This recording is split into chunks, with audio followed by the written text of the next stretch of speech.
The walk to the nursery wing took 7 minutes. Katie spent those 7 minutes looking at everything around her with calm curiosity. She glanced at the reinforced walls, the heavy blast doors, the warning signs written in 6 different galactic languages. She read none of them, because she could not read any galactic script, but she seemed to understand what they meant from the pictures alone. Danger, caution, risk of death. She did not slow down. 2 armed Shalloon security officers fell into step behind them. Each one carried a pulse rifle, rated for heavy combat. A medical drone hovered silently above Katie's right shoulder. Lorvan had ordered it preloaded with antivenom, coagulant foam, and emergency trauma kits. If something went wrong in the nursery, the drone would attempt to extract Katie and begin treatment within seconds. Katie glanced up at the drone and then back at Lorvan. "That little guy following me?" she asked. "It is a precaution," Lorvan said carefully. "Cute," she said, and kept walking. They reached the nursery entrance. It was a massive door made of layered alloy, designed to withstand a direct ram from an adult Veilkith. There was a viewing window to the left, made of transparent material that was nearly as strong as the door itself. Through it, Lorvan could see the nursery interior. The 4 cubs were inside. Rikash, the largest, was lying in the center of the room. He was the size of a large earth dog, but built like a small tank. His scales were dark silver, and his amber eyes moved constantly, tracking everything. He had drawn blood from every handler who had entered the nursery before. Tenok was pacing along the far wall. He was slightly smaller than Rikash, but faster. His scales were darker, almost black, and he had a habit of building up speed and charging at full force into anything that entered his space. He did not bite first. He rammed. The dent in the nursery's east wall was from Tenok. Sura sat in the corner near the ventilation grate. She was the only female among the 4 cubs. Her scales had a faint blue tint, and she hissed almost constantly. It was a low, steady sound that most species found deeply unsettling. The Drenakai caretaker who had quit without explanation had later sent a single message to the station. It read, "The hissing. I could not bear the hissing." And then there was Bale, the smallest cub. He was barely 2 feet tall at the shoulder, and his scales were lighter than the others, a pale bronze that had not yet darkened with age. Bale was the youngest and the most unpredictable. He could be calm and quiet for hours, and then without warning, he would lunge at whatever was closest to him. He had torn a chunk out of a feeding tray the day before, simply because it had been placed too close to him too quickly. Lorvan gestured to the viewing window. "These are the 4 cubs. Their names, in rough translation, are Rikash, Tenok, Sura, and Bale." Katie stepped up to the window and looked in. She studied each cub in turn. Her expression did not change. She did not gasp. She did not step back. She tilted her head slightly, the way a person might when looking at a puzzle they were trying to figure out. "The big one is the boss?" she asked. "Rikash, yes. He is the dominant cub. And the little one in the back, the light-colored one, he is scared." Lorvan blinked his compound eyes. "Bale is considered the most unpredictable and dangerous. He has attacked without provocation on multiple occasions." Katie shook her head slowly. "That is not dangerous. That is scared. There is a difference." Lorvan did not know what to say to that. He turned to the security officers. They powered up their rifles and took positions on either side of the door. The medical drone moved closer to Katie. "When you are ready," Lorvan said, "the door will open. If at any point you feel threatened, call out and we will extract you immediately." Katie dropped her duffel bag by the door. She pulled her hair tighter into its ponytail. She rolled up the sleeves of her hoodie.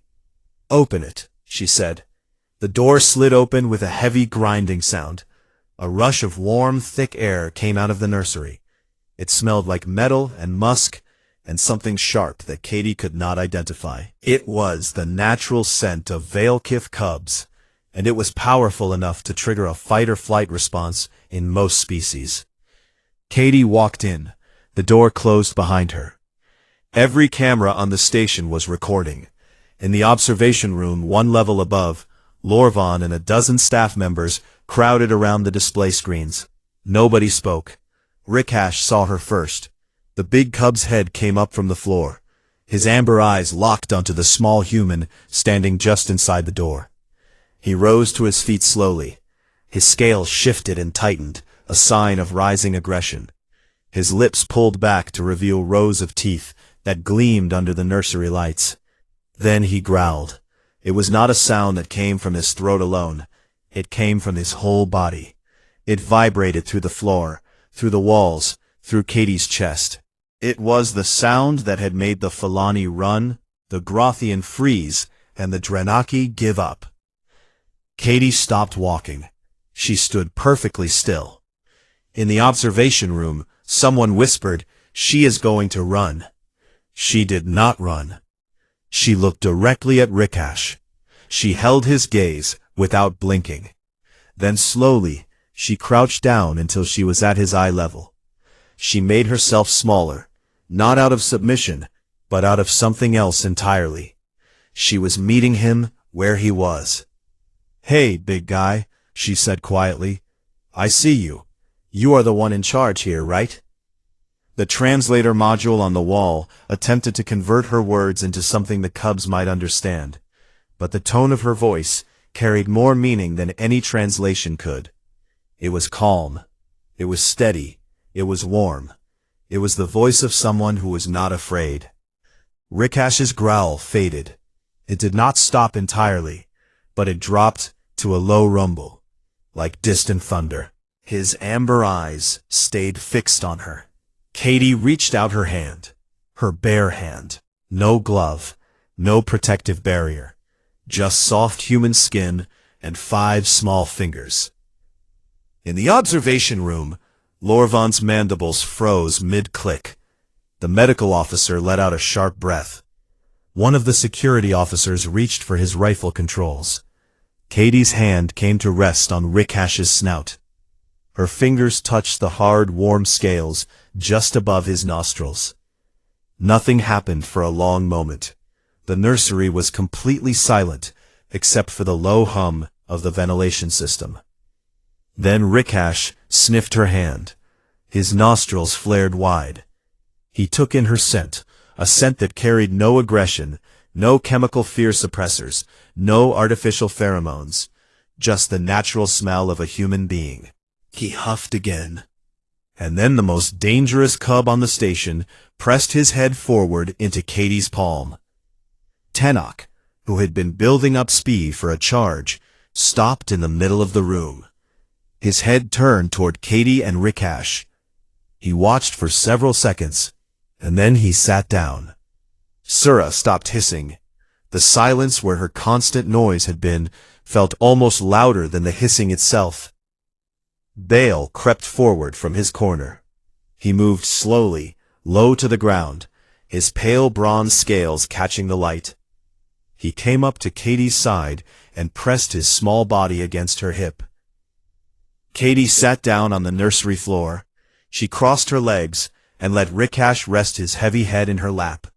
She reached back with one hand and scratched gently along Bale's jaw. Tenok padded over and lay down at her feet.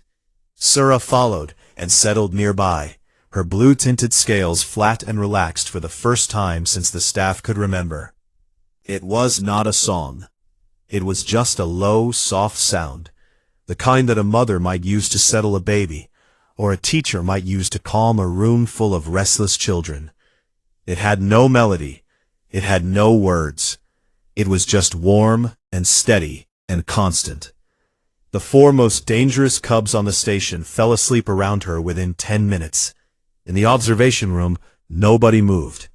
A Falani technician turned to Lorvan with wide eyes and whispered, "What is she doing?" Lorvan watched the screen for a long time. His mandibles clicked once, very softly. "I do not know," he said. but I do not think any of us should disturb her. On the nursery floor, Katie Marsh sat surrounded by sleeping predators and hummed her quiet, tuneless hum. The medical drone hovered outside the closed door, its trauma kits untouched. The security officers lowered their rifles. And somewhere in the galaxy, 4 Valekith parents felt a subtle shift in the pheromone bond they shared with their children. The distress signal that had been constant for weeks faded. In its place came something rare. Something most Valekith cubs did not broadcast until they were safely home with their own kind. 1 Galactic Standard Week passed. Then, 2. Katie Marsh did not leave. She did not quit. She did not request a transfer. She showed up at the nursery at the same time every cycle, and she did her job as though it were the most ordinary thing in the universe. She built a routine. Every morning, she entered the nursery and greeted each cub by name. Rickash always came to her first. He would press his big armored head against her stomach and huff until she scratched behind his jaw. Tenok would circle the room twice and then come sit near her feet. Sura would watch from her corner for a few minutes before walking over. And Bale would already be at the door waiting for her, his pale bronze tail thumping against the floor. She fed them on a schedule. She had worked with the station's food preparation team to establish consistent feeding times, something no previous handler had managed because no previous handler had survived long enough to try. When Katie clapped her hands twice, they lined up. It was not perfect. Rickash sometimes shoved Tenok out of the way. Sura occasionally hissed at Bale if he got too close to her food. But they lined up. She played with them. She invented games that burned off their enormous energy. Chase games where she ran and they followed, their claws clicking on the nursery floor. Tug games with reinforced rope that the station engineers had made at her request. She played a version of hide-and-seek where she would crouch behind the feeding station or the sleeping platform, and the cubs would hunt for her. They loved it. Tenok, who had previously expressed himself exclusively through ramming things at high speed, began bouncing with excitement when Katie pulled out the rope. She set boundaries. When Rickash snapped his jaws near her arm during a feeding, testing her the way a dominant predator tests anything in its space, Katie did not scream. She did not flinch. She looked him in the eye and said, "No." Just that one word, in a firm voice. Then she redirected him toward a chew toy and waited until he took it. He did. He always did. The station staff watched all of this with a mixture of awe and confusion. Nobody could explain what was happening. The cubs were not just tolerating Katie, they were attached to her. They followed her around the nursery. They slept in a pile around her during rest periods. Bale had started making a sound that the station's translation system could not fully interpret, but that the closest approximation described as purring. Dr. Villani, the station's Drenaki medical officer, studied Katie's biometric data every day. Villani was tall and thin, with smooth gray skin and large dark eyes that rarely blinked. She was the most composed person on the station, which was saying something for a Drenaki, but even Villani was puzzled. Her cortisol levels rise every time she enters the nursery, Villani told Lorvan during their morning briefing. Her heart rate increases, her adrenaline spikes. She is afraid. Every single time. Lorvan's mandibles clicked. She does not act afraid. No, she does not. That is what I find remarkable. Her body is telling her to run, and she overrides it. Consciously, deliberately, every day.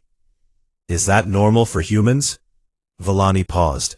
From what I have studied, yes. Humans have a very high tolerance for fear. They do not eliminate it. They function through it. Some of their cultural records suggest they consider this a virtue. What do they call it? They have many words for it.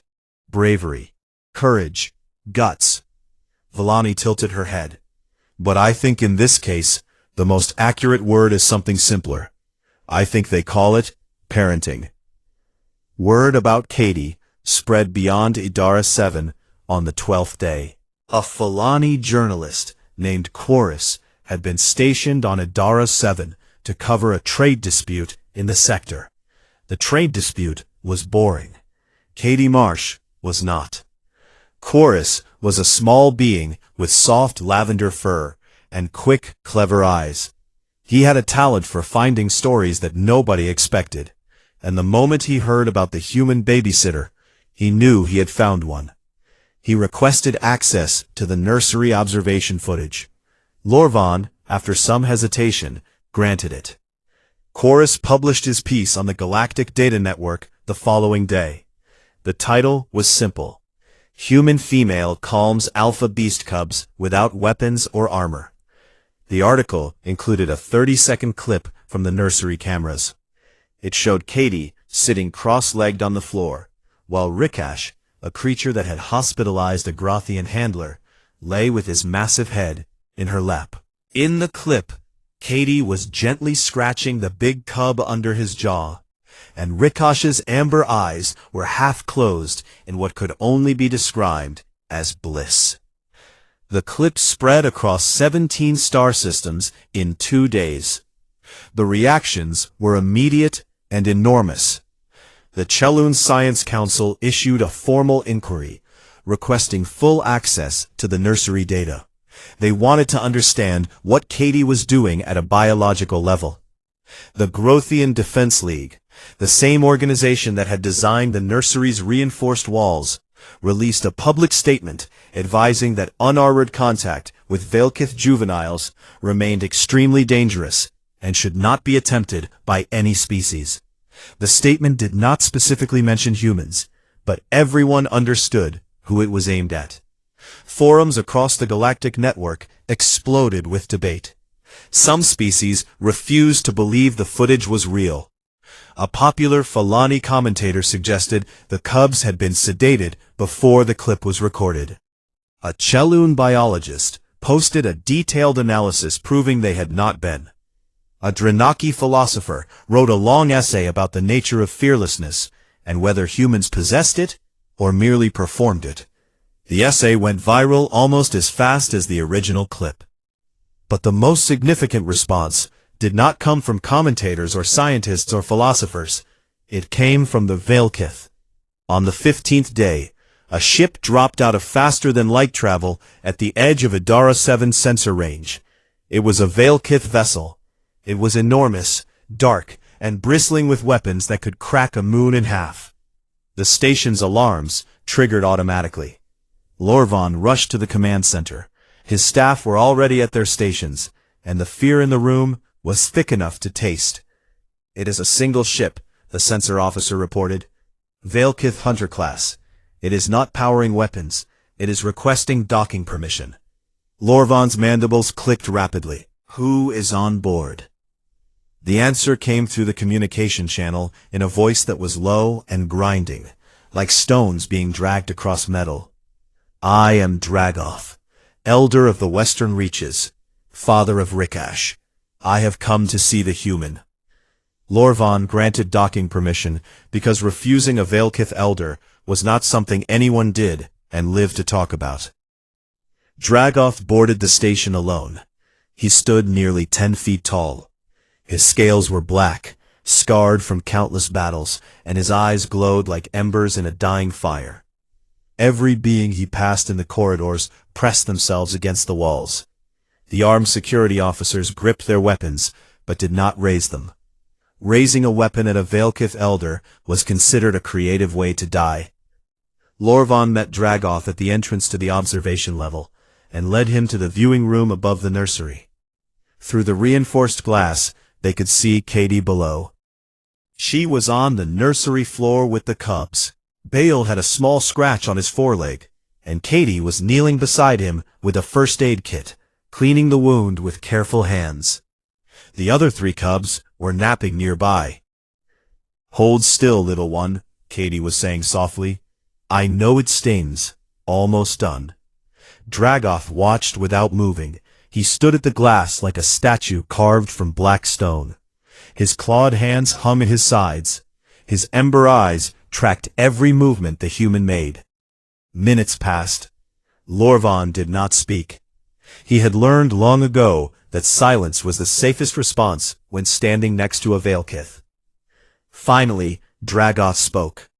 His voice was quiet, which somehow made it more frightening.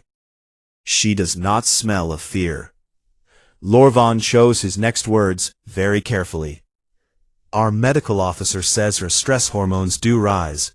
She is afraid. She simply does not let it control her actions." Dragoth's massive head turned slightly. "That is not a prey response." "No," Lorvan agreed. "It is not. What is she?" "A human from a world called Earth." Dragoth turned back to the glass. He watched Katie finish bandaging Bale's leg. He watched the small cub press his head against her hand in gratitude. He watched the human smile and rub the cub's jaw gently. The Veilkith elder turned and walked toward the door. At the threshold he paused. He did not look back. "She is acceptable," he said. Then he left. Lorvan stood alone in the observation room for a long time after that. His mandibles were still. His compound eyes stared at the nursery feed, where Katie Marsh was now lying on the floor, with 4 sleeping cubs piled on top of her, reading something on a small human datapad. He thought about what Dragoth had said. He thought about what Dr. Villani had said. He thought about what Katie herself had said on the day she arrived. Kids are kids. He was beginning to think she might be right. Everything nearly ended on the 23rd day. It started below decks, in the engineering section that most of the station's staff never visited. A coolant line, one of the thick pipes that carried thermal regulation fluid through the station's core systems, cracked along a weld seam that had been weakening for months. The crack spread fast. Within seconds, the pipe burst. Pressurized coolant sprayed across the engineering bay in a cloud of white chemical vapor, and the station's automated safety systems kicked in all at once. Alarms screamed through every corridor. The sound was sharp and piercing, designed to cut through any ambient noise and reach every living being on the station. Emergency lights snapped on, flooding every room and hallway in deep red. The environmental systems began cycling air at maximum speed to filter the coolant vapor, and the fans added a low, roaring hum beneath the alarm's shriek. The smell of the coolant, sharp and metallic and burning, spread through the ventilation ducts within minutes. For most species on the station, this was an unpleasant but manageable emergency. The Chaloon staff moved calmly to their emergency posts. The Filani maintenance crews sealed the affected sections. Dr. Villani activated the medical bay and prepared for possible chemical exposure cases. It was disruptive, but it was not a crisis. In the nursery, it was a nightmare.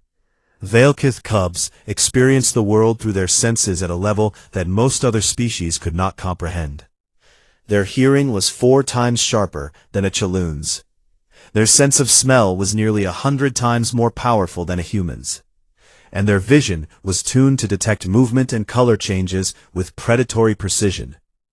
The alarms hit them like a physical blow. The flashing red lights triggered every prey detection instinct, hardwired into their young brains. The chemical smell of coolant, alien and harsh, flooded their nostrils and overwhelmed their ability to identify their surroundings.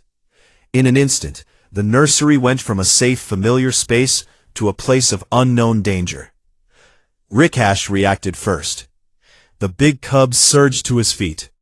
His spines, of venomous ridges running along his back, flared to their full extension, standing straight up like blades. His amber eyes went wide and wild. His jaws opened, and a sound came out that was not a growl. It was deeper than that. It was a war cry, the sound a Veilkith made when it believed it was under attack. Tenok responded to the alarm with the only strategy he knew. He charged. He threw himself at the nursery walls at full speed, his armored skull cracking against the reinforced panels with enough force to dent the metal. He hit the east wall. He hit the north wall. He bounced off each one and charged again, mindless with panic. Sura screamed. It was a distress shriek, a high-frequency sound that Veilkith Evolution had designed to do one very specific thing: summon adults. The sound cut through the alarms, through the walls, through everything. In the wild, this sound would bring a full-grown Veilkith parent running at 60 miles an hour with murder in its heart. On the station, it simply made every living creature within earshot feel a primal urge to flee. And Bale, the smallest cub, curled into the farthest corner of the nursery. He pressed himself against the wall. His pale bronze scales began flickering in a rapid, uneven pattern, shifting from light to dark and back again. It was a fear response. It was the Veilkith equivalent of a child screaming and covering their eyes. Katie was in the nursery when it all happened. She had been sitting with the cubs during their midday rest, reading on her datapad while they dozed around her. When the alarms hit, she was on her feet within a second. The noise was terrible. The red light was disorienting. The smell made her eyes water. Her heart slammed against her ribs, and every nerve in her body told her to get out, to run for the door, to save herself. She did not run. She looked at the cubs. She saw Rikash with his spines up and his war cry shaking the air. She saw Tenok smashing himself against the walls. She heard Sura's shriek. She saw Bale trembling in the corner. And she saw what they were. Not monsters, not alpha beasts, not the most dangerous juvenile predators in the galaxy. Scared children. She hit the intercom button on the wall. Her voice was steady when she spoke, even though her hands were shaking. Turn off the alarms in this wing, just this wing, and switch the lights back to normal. In the observation room, Lorvan heard her request and hesitated. Turning off the alarms in one wing meant that section would have no automated warnings if the coolant breach spread. It was a safety risk. He looked at the nursery feed. He saw Tenok crack another dent into the north wall. He saw Rikash's war cry intensify. He saw the readings from the structural sensors, which showed that the nursery walls, rated for starship hull impacts, were beginning to weaken under Tenok's repeated charges. If the walls gave way, those cubs would be loose on the station, panicked, violent, and fast enough to outrun anything on board. He gave the order. The alarms cut out in the nursery wing. The red emergency lights switched to standard white. The sudden silence and the return of normal light was almost as shocking as the chaos had been. Katie moved to Bale first. She crossed the nursery floor, stepping around Rikash's bristling form, ducking past Tenok as he staggered from his last charge. She reached Bale's corner and dropped to her knees beside him. The little cub was shaking so hard his scales were rattling against the floor. His eyes were wide and unfocused. His flickering pattern was getting faster, which Katie did not fully understand, but instinctively recognized as something very wrong. She reached out and wrapped her arms around him. She pulled him against her chest and held him tight. His scales were sharp. They were designed to protect a Veilkith cub from predators, and right now they were partially flared, which meant the edges were angled outward like tiny blades. They cut into Katie's forearms immediately. She felt the sting, felt the warmth of blood on her skin. She held on. "You are okay," she whispered into the top of his head. "I am right here. I have got you. You are safe." Bale's trembling slowed, not all at once, but gradually, like a storm easing. His flickering scales began to settle. His breathing, which had been ragged and fast, started to even out. He pressed his small head against her chest, and she felt his body go heavy against hers as the panic drained out of him. Then she turned to Rikash. The big cub was still standing in the center of the room, spines fully extended, jaws parted, every muscle coiled for violence. He was not charging. He was waiting. He was ready to fight whatever had threatened his pack. And if nothing came, he would fight the walls. He would fight the air. He would fight anything, because that was what his instincts demanded. Katie looked at him from across the room. She held Bale against her chest with one arm, and met Rikash's wild amber eyes with her own steady brown ones. "Rikash," she said. Her voice was firm. Not loud, not aggressive, firm. "Down." The cub's eyes locked onto her. His spines were still up. His body was rigid. Everything in his biology was screaming at him to attack, to defend, to destroy the threat. Katie did not look away. She did not blink. She did not waver. "Down," she said again, quieter this time. Rikash's spines began to retract, slowly, one by one, like blades folding back into their sheaths. His jaw closed, his muscles unclenched. He lowered himself to his belly and crawled across the nursery floor toward her. Tenok had stopped charging. He stood in the middle of the room, swaying slightly, confused by the sudden silence and the calm light. He shook his heavy head and then turned toward Katie. He walked over and lay down beside Rikash. Sura's shriek cut off mid-sound. She looked around the room as though she had just woken up from a bad dream. Then she padded over to the group and settled down near Katie's feet. Her scales flattened. Her hissing did not return. Katie sat on the nursery floor with all 4 cubs pressed around her. Bale was against her chest. Rikash's head was on her knee. Tenok and Sura were tucked against her sides.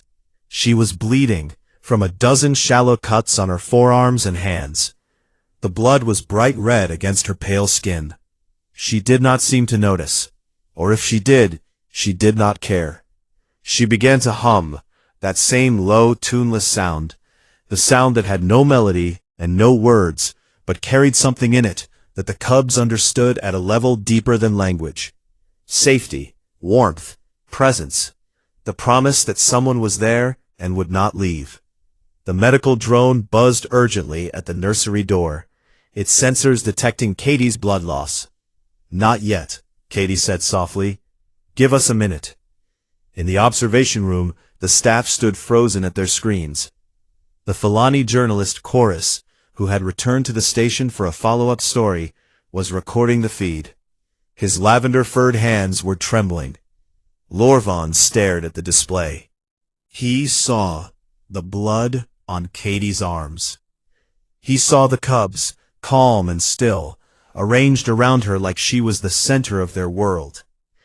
He saw the structural readings that showed the nursery walls had held, barely. He thought about what would have happened if she had not been there, if the cubs had broken through the walls, if Tenok had reached the main corridors at full charge, if Sura's distress shriek had carried far enough to trigger a response from the Valkith homeworld. He thought about how close the station had come to a catastrophe that would have cost dozens of lives. And he thought about the small human woman sitting on the floor, bleeding quietly, holding terrified children together with nothing but her voice and her arms. "Send the footage to Dragoth," Lorvan said. It was sent within the hour. Dragoth's reply arrived shortly after. It contained 3 words in the rough, grinding language of the Valkith. "She is Pack." Lorvan read the message twice. He understood the weight of it. In Valkith culture, there was no higher bond than Pack. Pack was family. Pack was the beings you trusted with the lives of your young. Pack was the ones you would kill for and die for without question. No member of another species had ever been called Pack by a Valkith. The footage leaked 3 days after the incident. Nobody on the station claimed responsibility, but Lorvan suspected Chorus. The Fulani journalist had a gift for knowing exactly which stories the galaxy wanted to hear. And this one spread like a wildfire through dry brush. The unedited nursery feed showed everything. The alarms, the flashing red lights, the cubs descending into panic, Tenok smashing the walls, Sura's distress shriek, Rikash's war cry. And then it showed Katie Marsh, 5'6", 130 pounds, no armor, no weapons, no augmentations of any kind, walking through the chaos and sitting down on the floor with 4 alpha beast cubs until the storm passed. The clip that captured the most attention was the moment she wrapped her arms around Bale. People across the galaxy watched a human woman pull a razor-scaled predator come against her bare chest. They saw the blood appear on her arms. They saw her face. She did not cry out. She just held on and whispered words that the nursery microphones barely picked up. "You are okay. I am right here." The Galactic Data Network could not handle the traffic. Servers across 4 systems experienced slowdowns. The clip was viewed over 2 billion times in the first 48 hours. The Chelun Science Council, which had been conducting a skeptical inquiry into Katie's methods, changed course entirely. They disbanded the inquiry and launched a formal research initiative instead. Their preliminary findings were published within a week. The report was carefully worded in the dry, precise language that the Chelun preferred. But even through the academic tone, the amazement was obvious.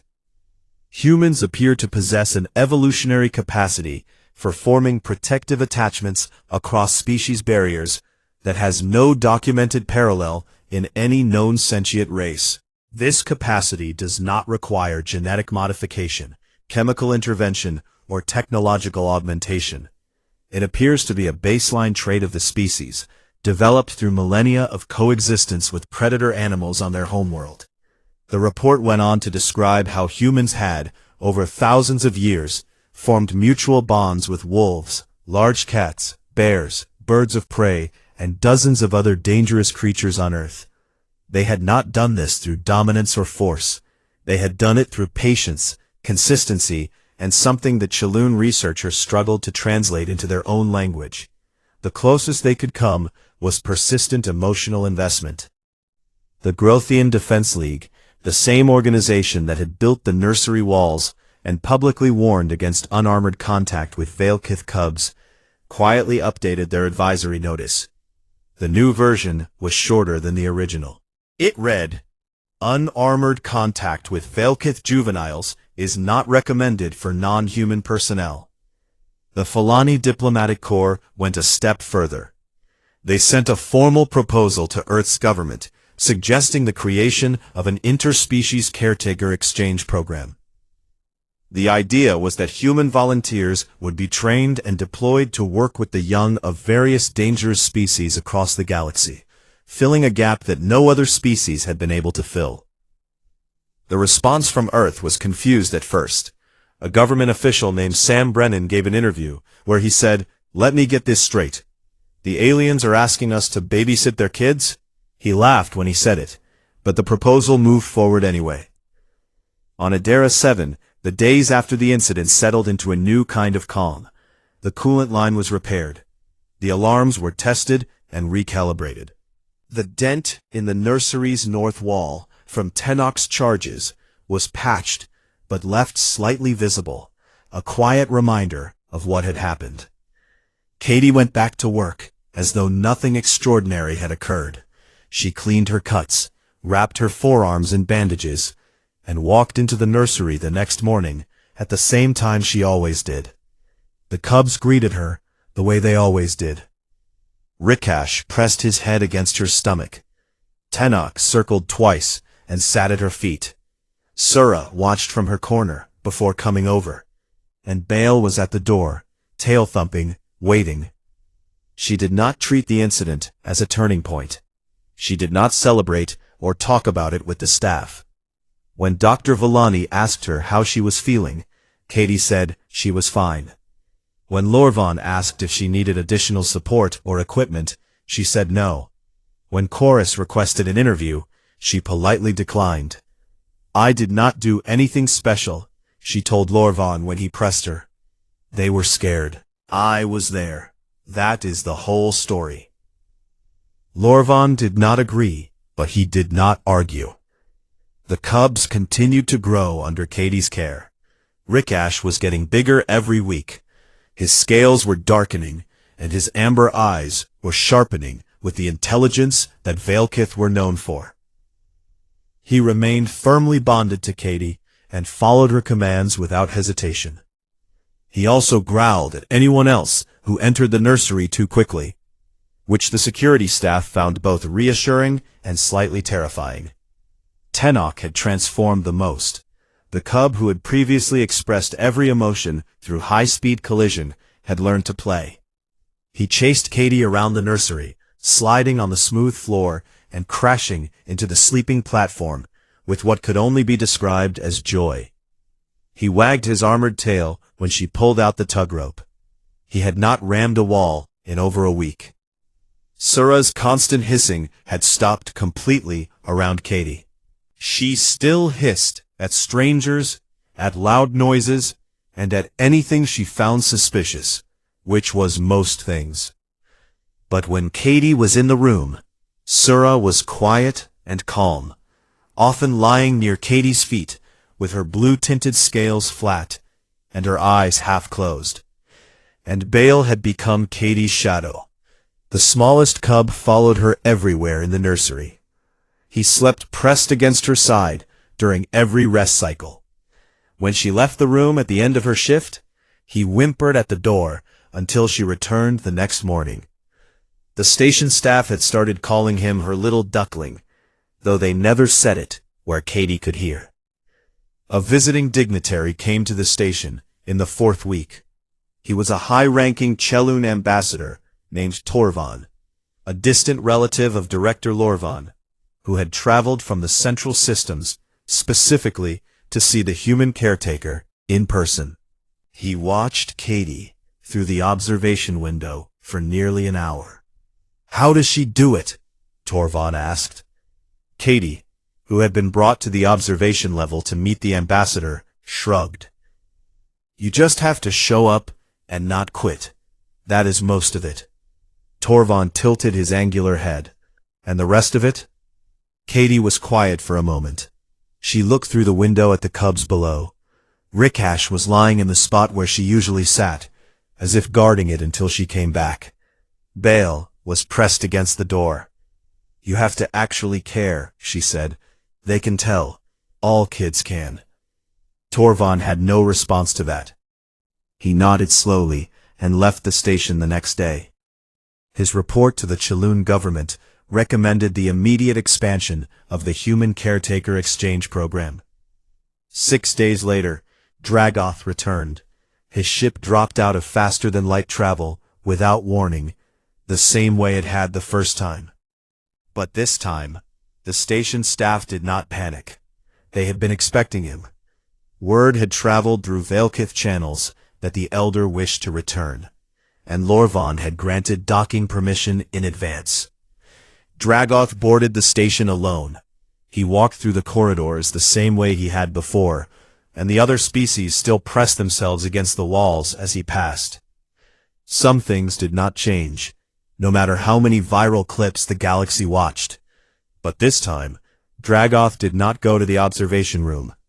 He sent a message ahead to Lorvan that was unusual in its phrasing. It was not a demand, it was a request. "I wish to enter the nursery." Lorvan consulted Katie. She agreed without hesitation. The nursery door opened, and Dragoth stepped through. His black-scaled body filled the doorway, and his ember eyes swept the room with the intensity of a being who had spent a lifetime watching for threats. Rikash bounded toward his father with a chirping sound that none of the station staff had ever heard him make before. It was a sound of recognition, of excitement, of a cub greeting its parent. Dragoth lowered his massive head and touched his snout to his son's forehead.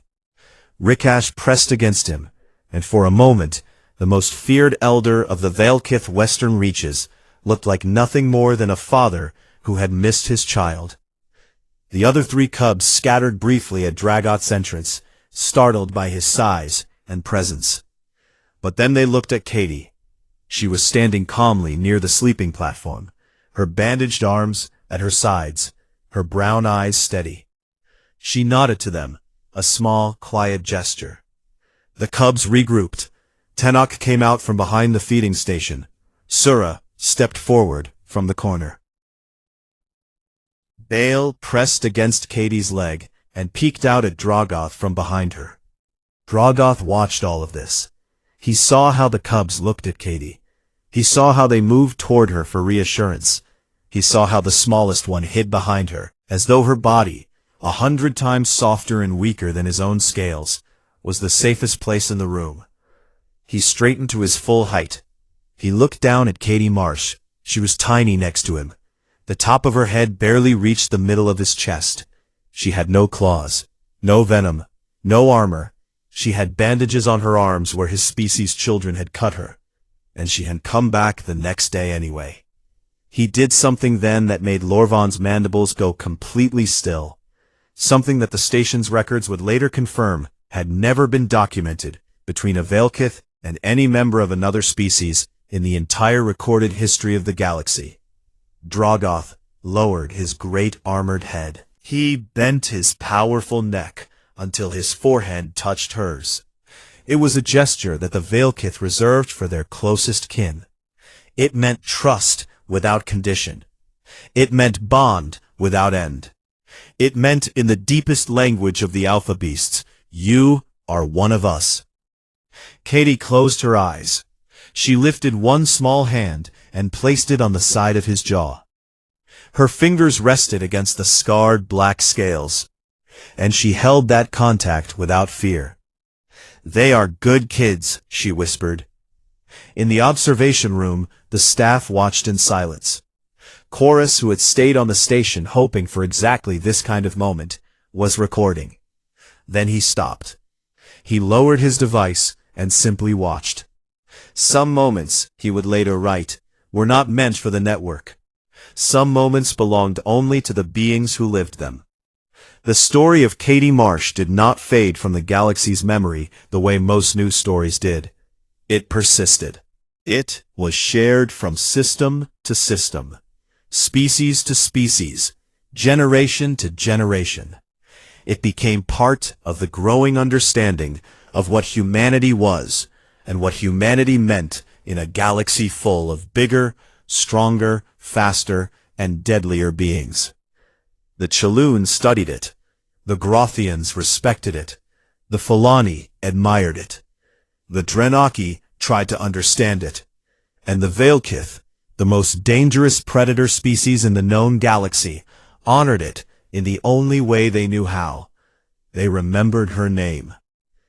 Across the galaxy, when other species asked why the Alpha Beasts had chosen a human, the answer was always the same. It was not because she was the strongest. It was not because she was the fastest, or the toughest, or the most dangerous. It was because she was the one who stayed. She walked into a room full of monsters and saw children. She bled and kept holding on. She was afraid every single day, and never once let it stop her. And that, as every species was slowly beginning to understand, was what it meant to be human. The nursery station, called Idara 7, floated in the cold silence of deep space, far from any planet most species would call home. It was not a military base. It was not a trading hub. It was, in the simplest terms, a daycare. But it was a daycare for the most terrifying children in the known galaxy. The Veilkith were classified as Alpha Beasts by the Interstellar Species Registry. Every spacefaring civilization knew about them. They stood over 9 feet tall. Their bodies were covered in dark metallic scales that could stop a plasma round. Their jaws could bite through starship plating like it was wet paper. They had venomous spines running along their backs that could paralyze a full-grown Grothian in seconds. They were, by every measurement science could offer, the most dangerous predator species in the galaxy. And they had babies. Veilkith cubs were not quite as large as their parents, but they were still terrifying by any reasonable standard. Each one stood about 3 feet tall at the shoulder. They had claws that could tear through reinforced steel. Their teeth were already sharper than surgical blades by the time they were 6 months old. They were fast, aggressive, and constantly testing everything around them for weakness. If they sensed fear, they pushed harder. If they sensed hesitation, they attacked. The nursery on Idara 7 had been built specifically to house 4 such cubs, while their parents handled matters on the Valkeith homeworld. The walls were rated for starship hull impacts. The doors had triple lock systems. The ventilation was designed to filter out the distress pheromones the cubs could release, pheromones that would summon adult Valkeith from miles away in a state of killing rage. Everything about the facility had been designed with extreme caution. Everything except the one thing that mattered most. They could not find anyone willing to actually go inside and take care of the cubs. Station Director Lorvan sat in his office and stared at the list of failed caretakers on his display screen. Lorvan was a Cheloon, a tall insectoid species with 4 clicking mandibles, 2 large compound eyes, and a thin exoskeleton that made a faint tapping sound whenever he moved. He was patient by nature. His species was known for their calm, methodical approach to problems. But this problem was breaking him. 3 Falani caretakers had resigned within their first day. The Falani were gentle, quiet beings who were usually excellent with children of all species. But the cubs had charged at them on sight, snapping their jaws and releasing dominance roars that shook the nursery walls. The Falani had fled and refused to return. A Grothian handler had lasted 2 days. The Grothians were large and strong, nearly 7 feet tall, with thick hides and powerful limbs. They were not easily frightened, but the biggest cub, Rikash, had bitten through the handler's protective gauntlet and broken 2 of his fingers. The Grothian filed a formal complaint and transferred off the station. A Drenaki, the most patient species in the galaxy, had tried next. The Drenaki were famous for their calm under pressure. They mediated wars. They negotiated treaties between species that had been killing each other for centuries. The Drenaki caretaker walked into the nursery, spent 4 hours with the cubs, walked out without a word, packed his belongings, and left on the next transport shuttle. He never explained why. He never came back. The posting went out again across every job network in the galaxy. The pay was extraordinary. Lorvan had tripled the salary. He had added hazard bonuses, medical coverage, and a guaranteed pension after just 1 year of service. The danger warnings were listed clearly in the posting. He did not hide anything. He was honest about what the job involved. Nobody applied. For 3 weeks, the inbox stayed empty. Then one morning, a file appeared on his screen. It had come through the Human Employment Exchange, a relatively new network, since humans had only recently joined the galactic community. Lorvan opened it with low expectations. The applicant was a human female named Katie Marsh. She was 29 years old. She was from a place called Ohio on the human homeworld, Earth. Her previous occupation was listed as elementary school teacher. She had no military background, no combat training, no predator species handling certifications, no bio-augmentations of any kind. Lorvan read through her file twice. Her qualifications by galactic standards were almost laughably insufficient. She had a degree in early childhood education. She had references from a human institution called Riverside Elementary. She had a note in her file that said she had once volunteered at something called an animal shelter. At the bottom of her application, in the section where applicants were asked to acknowledge the risks involved, Katie had written a single line: "I have handled worse. When can I start?" Lorvan did not know what to do with this. He pulled up the galactic database entry on humans and read through it again. Humans were a young species. They had only been part of the interstellar community for about 40 years. They were small by galactic standards. Average height of around 5.5 to 6 feet. No natural armor. No claws. No venom. No bioelectric capabilities. Physically, they were one of the weakest sentient species on record. But the database entry also contained notes that did not fit the rest of the profile. Humans had a documented history of forming bonds with predator species on their homeworld.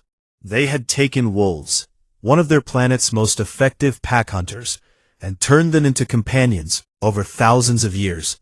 They kept large cats in their homes. They hand-raised bears. They approached animals that could kill them with ease, and somehow convinced those animals to trust them.